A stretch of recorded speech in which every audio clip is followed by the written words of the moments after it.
오늘은 요한계시록 16장 1절에서 9절까지 말씀 묵상하겠습니다. 16장 1절로 9절 말씀 있으면 내가 들으니 성전에서 큰 음성이 나서 일곱 천사에게 말하되 너희는 가서 하나님의 진노의 일곱 대접을 땅에 쏟으라 하더라. 첫째 천사가 가서 그 대접을 땅에 쏟음에 짐승의 표를 받은 사람들과 그 우상에게 경배하는 자들에게 악하고 독한 종기가 나더라. 둘째 천사가 그 대접을 바다에 쏟음에 바다가 곧 죽은 자의 피같이 되니 바다 가운데 모든 생물이 죽더라. 셋째 천사가 그 대접을 강과 물 근원에 쏟음에 피가 되더라. 내가 들으니 물을 차지한 천사가 이르되 전에도 계셨고 지금도 계신 거룩하신 이여 이렇게 심판하시니 의로우시도다. 그들이 성도들과 선지자들의 피를 흘렸으므로 그들에게 피를 마시게 하신 것이 합당하니이다 하더라. 또 내가 들으니 제단이 말하기를 그러하다. 주 하나님 곧 전능하신 이시여 심판하시는 것이 참되고 의로우시도다 하더라. 넷째 천사가 그 대접을 해에 쏟음에 해가 권세를 받아 불로 사람들을 태우니 사람들이 크게 태움에 태워진지라. 이 재앙들을 행하는 권세를 가지신 하나님의 이름을 비방하며 또 회개하지 아니하고 주께 영광을 돌리지 아니하더라. 아멘. 참되고 의로우신 하나님의 심판, 대접 심판의 시작입니다. 마지막 재앙이 일곱 대접 심판이 시작됩니다. 이제 나팔 심판과 유사한 형태로 진행되지만 심판의 강도가 더욱더 강력해지는 것을 볼 수 있습니다. 인류의 마지막 심판, 역사의 마지막 심판이 최종적으로 일어나고 마무리되는 과정입니다. 분명한 사실은 요한계시록의 7년 환란과 심판의 내용은 예수 그리스도의 초림은 믿는 자들의 구원과 영생의 길을 열어놓으신 것이지만 재림은 추수를 위한 것이고 이후에 벌어질 계시록의 마지막 심판은 추수되지 못한 자들, 믿지 않는 자들, 복음을 거부하고 대적한 자들, 은혜는 받았으나 하나님의 말씀을 버리고 거룩함을 상실한 교인들, 살았다는 이름을 가졌으나 죽은 자들이죠. 육체의 욕심을 따라 살아가는 자들, 하나님보다 재물과 자신의 욕망을 주인으로 섬기며 회개하기를 거부한 교인들이 이 땅에 남아 하나님의 진노, 공의의 심판을 받는 과정입니다. 1절 말씀이죠. 성전에서 음성이 났다. 하나님의 진노의 일곱 대접을 땅에 쏟으라. 이제 시작입니다. 하나님의 진노의 일곱 대접. 이게 진노의 심판 시작되는 것입니다. 진노의 심판을 당하는 이 땅에 사는 사람들, 그 진노의 심판의 대상들은 누구냐? 진노의 대상. 불신자들이기도 하지만, 복음을 거부한 사람들이기도 하지만요. 하나님의 진노의 대상이 하나님의 택한 언약의 백성들도 이에 해당하는 사실, 그 말씀에 주목해야 돼요. 레위기 20장 2절 이하죠. 너는 이스라엘 자손에게, 누구에게? 이스라엘 자손에게 이르라. 그가 이스라엘 자손이든지 이스라엘의 거류하는 거류민이든지 그의 자식을 몰렉에게 주면 반드시 죽는다. 그 지방 사람들이 돌로 칠 것이고 나도 그 사람에게 진노하여, 그랬죠? 그들의 백성 중에서 끊어버릴 것이다. 관계 단절입니다. 그가 그의 자식을 몰렉에 주어 내 성소를 더럽히거나 내 성호를 욕되게 하였기 때문이다. 우상 숭배하고 하나님의 성소를 더럽히고 하나님의 이름을 욕되게 하는 자, 하나님의 진노의 대상이에요. 이스라엘 자손에게 그랬거든요. 언약의 백성도 하나님의 진노의 심판의 대상이 될 수 있다는 거예요. 신명기 11장 16절 볼까요? 너희는 스스로 삼가. 너희가 누굽니까? 이스라엘 백성들입니다. 애굽에서 구원받은 이스라엘 백성들. 광야에서 가나안 땅 들어가기 전에 하나님이 하신 말씀이잖아요. 스스로 삼가 두렵고 내 마음에 미혹하여 돌이켜 다른 신을 섬기면, 돌이켜 그랬죠. 하나님 앞에 은혜로 구원받은 이스라엘 백성들이 마음을 돌이켜서 다른 신, 우상을 섬기며 그것에 절함으로써 여호와께서 너희에게 진노하사 그랬잖아요. 진노하신다고. 너희가 누구예요? 애굽에서 구원받은 언약의 백성 이스라엘. 진노하신다고. 하늘을 닫아 비를 내리지 않고 땅에 수산을 내지 않게 하시고 너희가 여호와께서 주신 아름다운 땅에서 속히 멸망할까 하노라. 누구에게? 언약의 백성. 구원받은 언약의 백성 이스라엘. 그들에게 진노하신다는 사실. 원인은 뭐예요? 우상숭배죠. 하나님을 버리고 우상숭배, 우상을 향해 달려갈 때 우상의 실체가 무엇인지는 아시겠죠? 원래 우상의 실체는 무엇입니까? 탐심, 교만, 철저한 자기중심이죠. 자신의 욕망에 충실한 것, 하나님보다는 자신의 욕망, 자신의 뜻, 재물이에요. 결국 재물. 탐심, 재물에 빠지. 그게 다 우상숭배의 중요한 실체입니다. 자의적 숭배, 자기 멋대로 자기 생각대로 하나님을 이용하려고 하는 거죠. 하나님이 중심이 되어야 하는데 자기가 중심이고 하나님은 하나의 수단으로 생각하는 우상숭배자들입니다. 뭐 이런 우상숭배자들 과거에도 하나님의 언약의 백성들 중에 나타나는 것이고요. 모든 시대에 나타났고 특히 이 시대에 마찬가지예요. 주님의 이름을 부르고 있지만 우상숭배자들이 교회 안에 많습니다. 나는 우상숭배자가 아닌가 항상 점검해야 합니다. 하나님을 버리고 우상을 선택한 유다 마지막 왕 시드기야 때 바벨론을 통한 하나님의 진노의 심판을 우리가 보았죠. 그 심판을 보면서 탄식하며 노래한 예레미야 애가 아닙니까? 예레미야 애가 5장 22절 주께서 우리를 아주 버리셨다고 탄식하고 있네요. 우리에게 진노하심이 참으로 크시니다. 우리가 누굽니까? 예, 언약의 백성, 특히 유다. 이스라엘 아닙니까? 진노하심 매우 크다고요. 버리셨다는 평가가 있었어요. 그 실체가 누구인가? 심판의 대상이 누구인가를 잘 생각하세요. 요한복음 3장 36절에도 보면 아들을 믿는 자에게는 영생이 있고 아들에게 순종하지 아니하는 자는 영생을 보지 못하고 도리어 하나님의 진노가 그 위에 머물러 있는 것이다. 아무리 언약의 백성 이스라엘 예수님 당시에 예수님을 거부하고 십자가에 못 박아버린 유대인들 보세요. 유대인들, 바리새인, 대제사장, 서기관, 유대인들, 그들은 아들을 어떻게 해요? 믿지 않았잖아요. 아들을 거부했잖아요. 아들에게 순종하지 아니하는 자는 그랬잖아요. 영생을 보지 못하고 진노가 그에 머문다. 로마서 1장 18절 하나님의 진노가 누구에게? 불의로 진리를 막는 사람들의 모든 경건하지 않음과 불의에 대하여 하늘로부터 나타나는 것이라고요.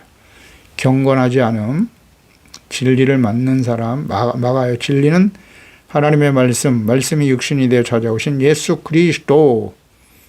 경건하지 않거나 불의를 행하는 자들, 하나님의 진노의 대상이에요. 골로새 3장 4절이야. 우리 생명이신 그리스도께서 나타나실 때 너희도 그와 함께 영광 중에 나타나게 될 것이다. 그러므로 땅에 있는 지체를 죽여라. 곧 땅에 있는 지체는 무엇입니까? 음란, 부정, 사욕, 악한 정욕, 탐심이니 탐심은 우상숭배니라. 우상의 실체를 잘 알아야 돼요. 이거 버리지 못하면 어떻게 돼요? 하나님의 진노 앞에 서는 것입니다.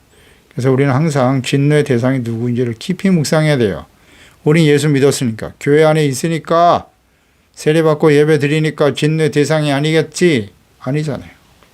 말씀을 똑바로 이해해야죠. 언약의 백성, 구원받은 하나님의 자녀들이 우상 숭배에 빠지면 경건을 잃어버리고 불의를 행하면 어떻게 된다고요? 주님 오시는 날 들림받지 못하고 이 땅에 남는 거예요. 이 땅에 남는다는 것은 하나님의 진노의 심판에 처하게 된다는 뜻이에요. 2절에 첫째 천사가 대접을 어디에? 땅에 쏟았어요. 그러니까 짐승의 표를 받은 사람들과 우상에 경배하는 자들에게 악하고 독한 종기가 일어났다. 땅에 쏟아지네요. 처음에는 땅의 심판이면서 짐승의 표, 적그리스도 666 표를 받은 사람들이죠. 이 표를 받지 않으면 매매가 불가능하죠. 생존 자체, 생계가 불가능하니까요. 대부분이 다 받겠죠. 그리고 우상에 경배하는 자들에게 악한 종기가 난다.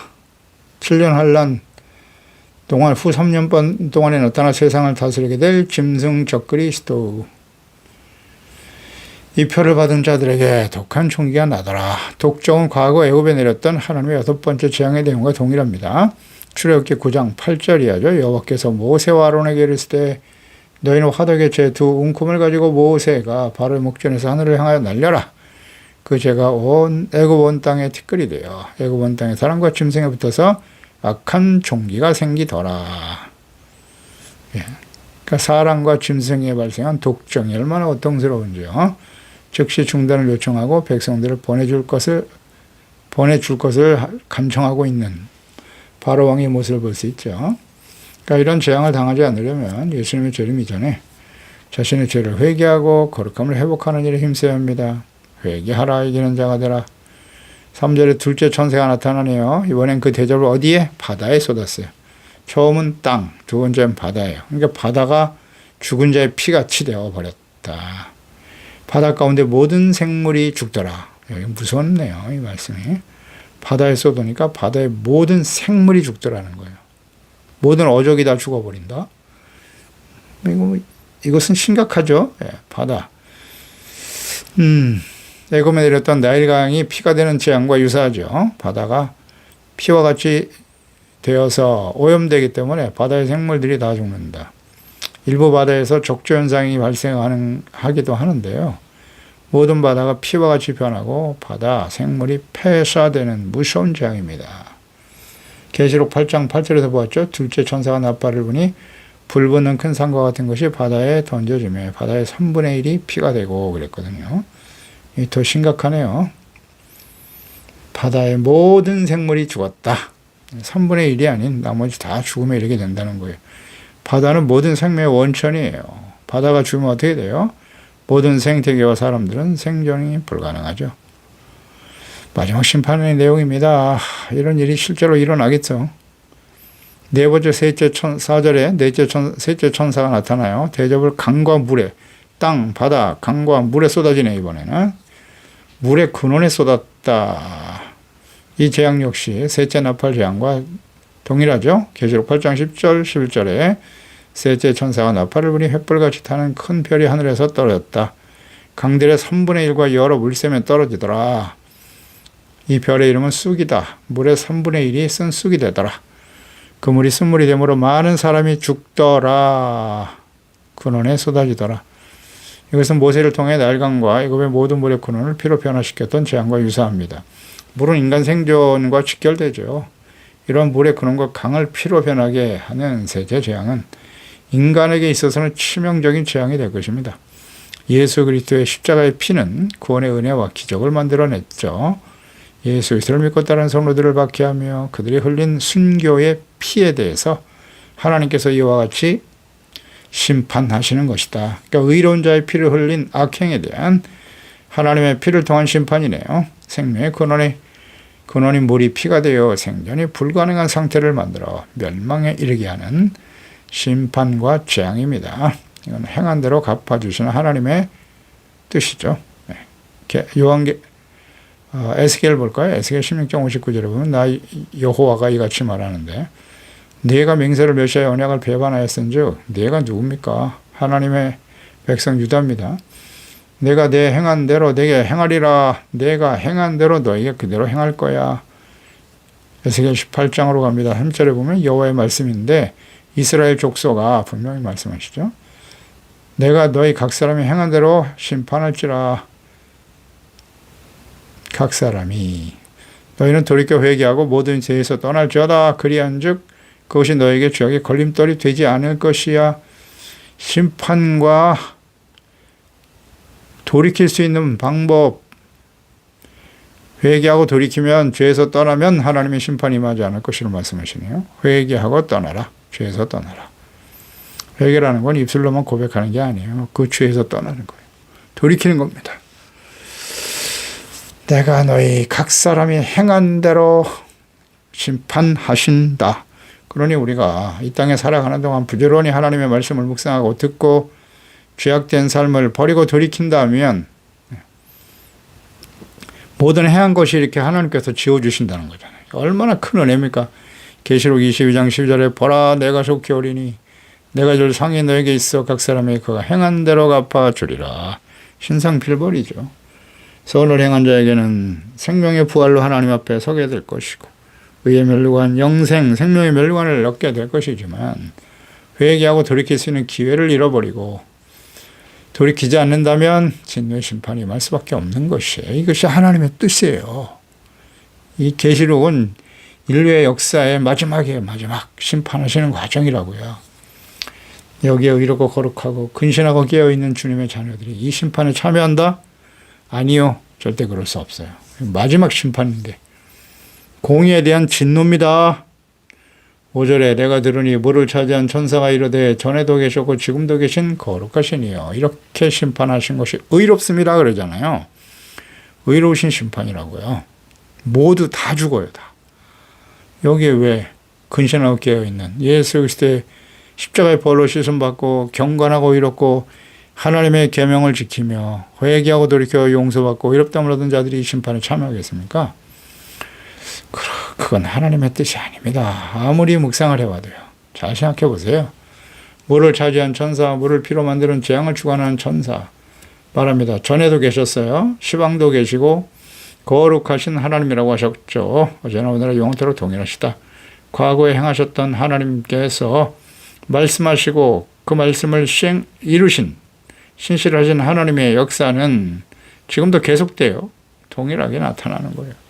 과거에 하나님의 백성들도 하나님의 진노의 심판 앞에 섰듯이 예수 그리스도를 믿고 은혜로 구원받은 하나님의 자녀들이라 할지라도 그들이 하나님을 버리고 우상을 향해 달려간다면 하나님의 진노 앞에 서게 될 것이고, 그러나 그 이전에 깨닫고 회개하고 돌이켜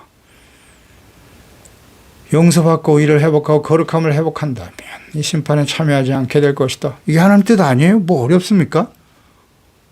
회개하고 돌이킨 자가 왜 심판에 처합니까? 그럴 수 없어요. 하지 말라고 지금 이 말씀을 기록하시는 거잖아요.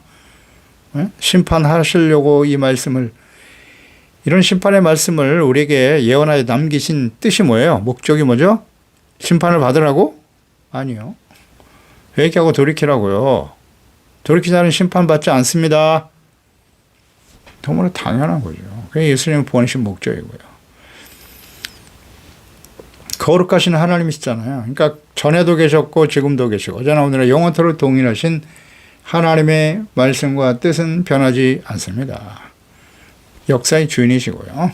살아계신 하나님이시죠. 인간의 뜻에 의해서 좌우되시는 분이 아니고요. 인간의 해석, 그런 거 중요하잖아요. 성경 전체에 나타난 하나님의 뜻이 어떤가가 중요해요.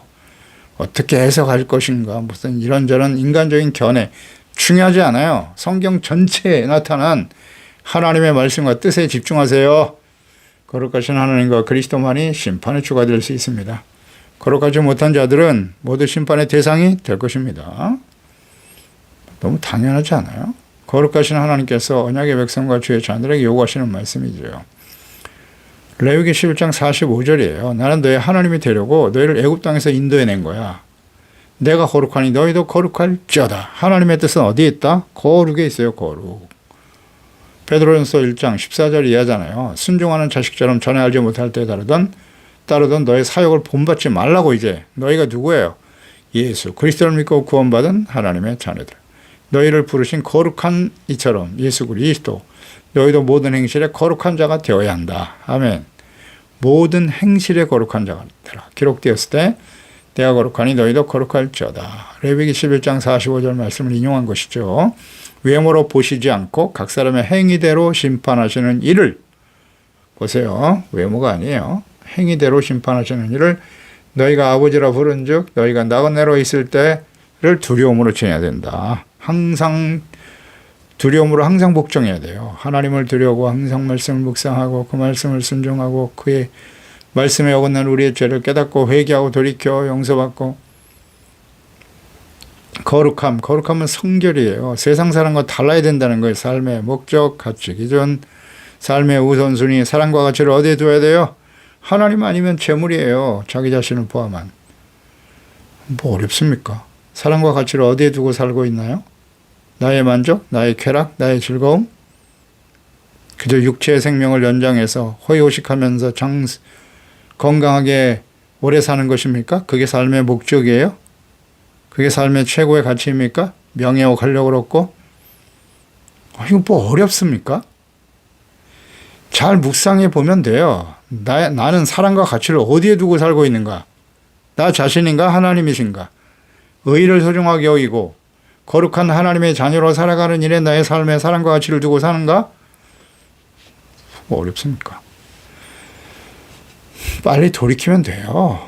히브리서 12장 14절에 모든 사람과 더불어 화평하고 거룩함을 따르라. 이것이 없이는 아무도 주를 보지 못한다.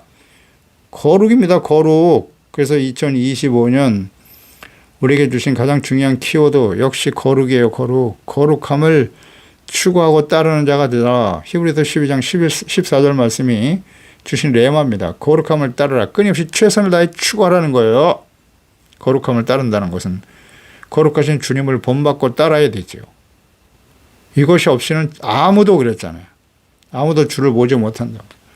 복음을 거부하고 그리스도를 멸시하고 박해한 자들에 대한 하나님의 심판은 의로우신 겁니다. 죄인들에 대한 하나님의 심판, 오랫동안 말씀을 보내셨죠. 말씀이 육신이 되어 보내신 그리스도 십자가 대속의 은혜를 우리에게 보여주셨어요. 근데 그걸 받아들이지 않죠. 회개하고 돌이키지 않은 자들에게 임하시는 하나님의 재앙과 심판은 공의로우신 겁니다. 6절에 그들이 성도들과 선지자들의 피를 흘렸기 때문에 심판당하는 거예요. 그들에게 피를 마시게 한 것이 합당하니이다. 하나님의 이 진노의 심판이 합당한 이유예요. 악한 자들이 성도들과 선지자들의 피를 흘렸잖아요. 구약시대에 거룩한 언약의 백성 선지자들을 박해했죠. 피를 흘리게 했죠. 하나님의 아들 예수 그리스도를 십자가에 못 박아 죽여서 피를 흘렸죠. 그 피를 자신들과 후손들에게 돌리라고 큰 소리친 유대인들. 어떻게 되었나요? 로마에 의해서 완전히 망하고 2000년 동안 나라가 없이 떠들고 혐오의 대상이 되어서 수백만의 사람이 죽어가고 그리스도인들을 박해한 거다고 강력한 제국 로마의 황제들을 보세요. 그들이 엄청난 피를 흘렸죠. 그러니까 다 무릎을 꿇게 되는 거예요. 하나님께서 정리하시잖아요. 그리스도를 대적하고 박해하는 자들 어떻게 되나요? 역사를 확인해 보세요. 어떻게 되었나? 마지막까지 죄를 회개하지 않고 복음을 거부하고 대적하는 박해하는 자들 반드시 그 피의 대가를 감당하게 될 것입니다. 그들에게 피를 마시게 하신 것이 합당하니이다. 행한 대로 갚아주시는 하나님의 합당하신 심판이에요. 7절에 내가 또 들으니 제단이 말하기를 그러하다. 주 하나님 전능하신 하나님 심판하시는 것이 참되고 의로우시도다. 제단 핍박을 받고 순교당한 성도들이 신원을 드려진 기도를 들으시고 응답하시는 거죠. 계시록 6장 9절에 나오죠. 5째 인을 뗄 때 하나님의 말씀과 그들이 가진 증거로 말미암아 죽임을 당한 영혼들이 제단 앞에 있었어요. 큰 소리로 거룩하고 참되신 대주제여 땅에 거하는 자들을 심판하여 우리의 죄를 갚아주시기를 아니하시기를 어느 때까지 하시려나이까. 보세요. 하늘 제단 앞에서 순교당한 하나님의 자녀들이 그 피에 대해서 하나님의 공의로 심판하라고. 근데 그 대상이 누구예요? 땅에 거하는 자들을 심판하여 그랬잖아요. 잘 보세요. 이 말씀. 땅에 거하는 자들을 심판하여. 이들은 지금 위치가 어디예요? 예, 하늘에 있다니까요. 근데 땅에 거하는 자들을 심판하라는 게 땅에 속한 사람들은 어떻게 되는 거예요? 심판의 대상이에요. 그렇지 않습니까? 그래서 계속 요한계시록 묵상하게 되는데요. 요한계시록의 내용은 간단해요. 예수님이 오셔서 휴거당하여 하늘에 속한 자들과 이 땅에 남는 자들의 이야기예요. 대상이잖아요. 이 땅에 거하는 자들을 심판하라 그랬잖아요. 그러니까 이 땅에 거하는 자들은 이 심판을 피할 수가 없어요. 그러니까 불의하고 악한 자에 대한 하나님의 진노의 심판이라고 하셨잖아요. 이거 뭐 어렵습니까? 복잡하게 해석할 게 아니라 핵심을 잡아요. 핵심을. 이 땅에 거하는 자들을 심판하라고 그러잖아요. 우리의 피를 갚아주지 아니하시기를 어느 때까지 하실 것입니까? 그들의 간구와 기도를 하나님이 이제 들으시고 대접 심판으로 정리하시는 거예요. 또 계시록 8장 3절 다른 천사가 와서 제단 곁에서 금향로를 가지고 많은 향을 받았는데 이는 모든 성도의 기도와 합하여 보좌 앞 금제단을 드리고자 함이라. 금제단을 드리고 있었다. 그 향연이 성도의 기도와 함께 천사의 손으로부터 하나님으로 올라가는지라. 천사가 향로를 가지고 제단에 불을 담아다가 땅에 쏟음에 우레와 음성, 번개와 지진이 났다. 네. 하나님의 심판에 박해받는 성도들이나 순교한 자들의 신원에 대한 응답이에요. 대상은 땅에 거하는 자들입니다. 그래서 하나님의 심판은 인간의 분노 원한이 아니에요. 악인들에 대한 충분한 기회를 주시죠. 회개하고 돌이킬 수 있는 기회를 주지만 이걸 거부한 사람들이에요. 복음과 하나님의 사랑과 자비를 거부한 사람들이에요. 기회를 놓쳐버린 사람들이죠. 그들에게 임하는 하나님의 공의의 시련이다. 이것은 변함없는 하나님의 뜻과 속성에 근거한다. 그렇기 때문에 참되고 의로우신 겁니다. 하나님의 심판에 대해서 부정적인 생각을 가진 사람들이 있어요. 하나님은 사랑의 하나님이신데 어찌 이렇게 무서운 심판을 하신단 말입니까? 하나님을 반쪽만 알고 있는 거예요. 하나님의 속성은 사랑과 공의입니다. 십자가에 나타난 하나님은 사랑과 공의입니다. 왜 자꾸 사랑만 강조하죠? 회개하는 자에게 자비와 용서가 사랑이고요. 돌이키지 않으면 죄에 대한 하나님의 무서운 공의인 심판이 십자가인 거예요. 하나님의 속성이죠. 왜 죄 없으신 하나님의 아들이 그 무시무시한 고난과 박해를 당하고 십자가를 지셔야 했습니까? 그게 어떻게 해석할 수 있어요? 그 의미가 무엇입니까? 공의라니까요. 하나님의 공의가 그렇게 무서운 거예요. 근데 왜 자꾸 사랑만 외치죠? 균형을 잃으면 안 돼요. 자기가 믿고 싶은 대로 믿으면 자의적 신앙, 하나님의 사랑만을 강조하면서 왜 하나님이 심판하시냐고요? 그런 게 자의적 신앙이에요. 성경을 제대로 보세요. 하나님이 어떤 분이신가. 거의 자의적 신앙, 사랑만 강조하다 결국 죄에서 돌이킬 수 있는 기회를 잃어버리고 하나님의 진노의 심판 가운데 떨어지더라. 그것이 성경 전체 내용이고 마지막 요한계시록의 내용 아니에요? 말씀의 가장 핵심적인 부분 아닙니까? 나팔 재앙에서는 3분의 1이 어두워지지만 8절에 보세요. 대접을 이번엔 해 쏟아요. 땅, 바다, 강과 물, 이번엔 해다 쏟습니다. 해다. 하나님의 해 권세를 흔들어 버리는 거예요. 나팔 재앙에서는 3분의 1이 해 어두워진다 그랬어요. 계시록 8장 12절이죠. 넷째 천사가 나팔을 불었을 때 해 3분의 1과 달 3분의 1과 별 3분의 1이 타격을 받았다. 3분의 1이 어두워지니 낮 3분의 1은 비추임이 없고 밤도 그러하더라. 근데 넷째 대접 심판은 어때요? 해 쏟으니까 해가 권세를 받아 불로 사람을 태운대요. 그러니까 해가 오히려 더 뜨거워지네요. 그래서 사람들을 불로 태운다. 불은 하는 심판이죠. 노아의 때는 물로 심판하셨어요. 그리고 무지개를 띄우시면서 내가 다시는 이제 물로 심판하지 않을 거야 라는 약속을 하셨고요. 마지막 심판은 불이 될 것이다. 베드로후서 3장 7절이죠. 이제 하늘과 땅은 그 동일한 말씀으로 불사르기 위하여 보호하신 바 되어 경건하지 아니한 사람들의 심판과 멸망의 날까지 보존하여 두신 것이다. 10절에도 보면 이제 하늘은 그러나 주의 날이 도둑같이 올 것이다. 그렇죠? 도둑같이 온다고. 불사르기 위해서 보호하신 바 되었는데 주의 날이 도둑같이 올 것이요. 그날에는 하늘이 큰 소리로 떠나가고 그랬잖아요. 물질이 뜨거운 불에 풀어지고 그런 거예요. 땅과 그 중에 있는 모든 일이 다 드러나게 될 것이 있다. 마지막 심판의 모습이잖아요. 불로 심판하신다고요. 근데 이 하나님께서 대접을 해다 쏟아서 불이 이 세상을 태우게 될 것이다.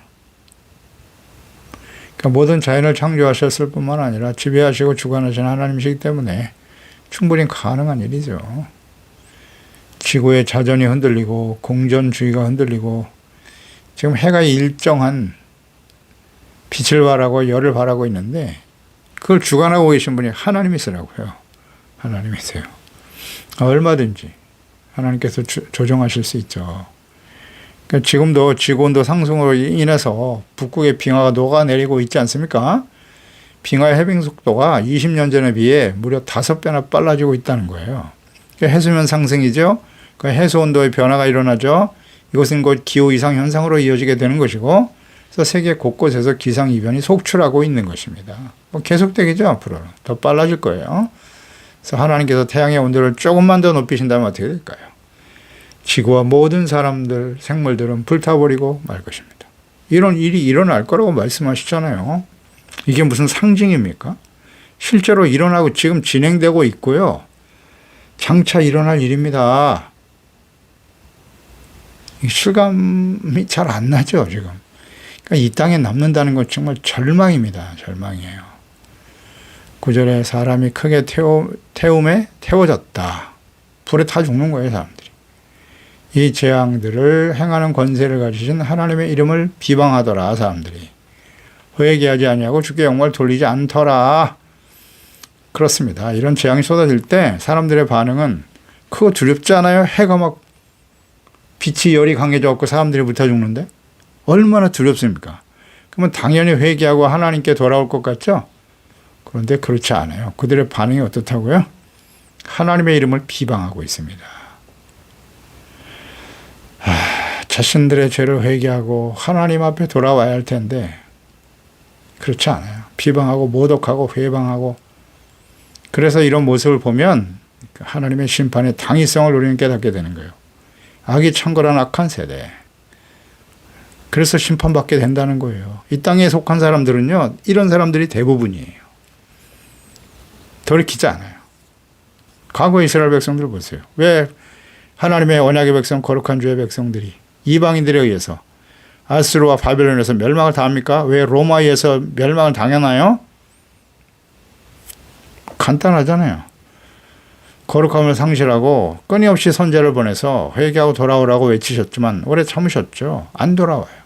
완악함, 패역함, 교만, 눈에 보이는 우상을 더 믿고 의지하며 따랐죠. 왜 우상 섬겼어요? 이스라엘 백성들이 하나님을 버리고. 하나님 눈에 보이시지 않잖아요. 그런데 주변에 힘 있는 나라들이 섬기는 우상들을 보니까, 야, 저들은 우상을 섬겨도 저렇게 강한 나라, 제국을 형성하고 힘 있는 나라가 되더라는 거잖아요. 그래서 그들이 섬기는 우상을 따르게 되는 거예요. 오늘날 이 시대 마찬가지죠. 이 시대에 강력한 힘을 가진 우상은 뭐예요? 다 돈이죠. 돈과 재물이에요. 권력을 가지고 있는 자들이 얼마나 힘이 있습니까? 강력해 보여. 저들은 하나님 믿지 않아요. 우상 섬기고 있어요. 우상 섬기는 자들이 권력의 중심에 서 있잖아요. 그게 부럽습니까? 그들을 따라다니잖아요, 지금. 교회와 그리스도인들이, 목사들이 말해요. 이런 정신 나간 사람들이 있나. 이상한 일이 아니에요. 과거에도 그랬어요. 과거에도. 모든 시대에 그러했고 오늘 지금도 나타나고 있는 거예요. 이거 분별하지 못하는 것뿐이죠. 하나님이 나의 삶의 주인이십니까? 재물이 주인이십니까? 그런 거짓 선지자들, 목사들 간단하게 구분되는 거예요. 그들이 섬기고 추구하는 건 하나님이 아니에요.